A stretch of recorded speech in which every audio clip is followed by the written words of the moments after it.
what are some things that I need to consider if I'm an SDR or an SDR leader and a sales leader? And what are some things I need to consider when I'm thinking about change in the context of my team? Yeah. First, I think back to Maslow's hierarchy of needs, right? Sort of like safety, and I think a security one that is more relevant today. I could liken it to even just a company maybe going through an acquisition, but this is 10 times that, right? But oftentimes, even in those events, you're saying, is my job safe? How am I going to interact with the parent company? Will my role be absorbed? I think similar questions are being asked today, right? Will AI replace me? Right? These are real conversations that are at least in the minds of SDRs or BDRs. And so I think along with that is like, based on everything I've learned how to do, or what I know of what the SDR role is, right? The last 7 years, as you mentioned, do I have to uproot all of that? What else do I have to learn? And so that security piece, I think, is the first one that helping BDRs cope with and making sure they feel all right. I kind of alluded to the communication before, but I think sharing perspectives from thought leaders, I fully admit I don't know everything. And I love just being a fly on the wall in LinkedIn posts and Slack communities or Discord or wherever. And hey, here's what I'm seeing out there. Like, we're not quite there yet in terms of our adaptation to things, but here's what I'm seeing and hearing, and try to just bring that into a more comprehensive perspective.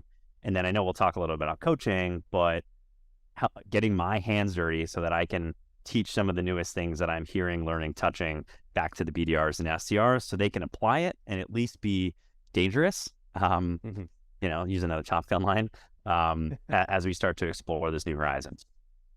Love it. And then I think one thing I'd love to add is sort of from your perspective is what kind of traits, will position sort of SDRs that you're leading to capitalize on change like this? Yeah, the first one that comes to mind, Colin, is sort of a growth mindset, which you're probably looking for in most BDRs or SDRs or a sales hire altogether. Probably not new information to somebody right. listening. Yeah. Not earth-shattering. But I think the different lens on it is you sort of are having a growth mindset, but you're acting in sort of a growth hacker kind of way. We'll probably nerd out on some tools and applications here in a little bit, but how do you have at least 20% more impact, but at 80% less lift, right? And like way more efficient. And so that may be something that isn't asked of you before. Maybe you need to have a growth mindset in terms of how you approach how to cold call or handle objections. And now it's, be way smarter about how you understand the needs and challenges of your buyer within your specific market. I think the second one's adaptability.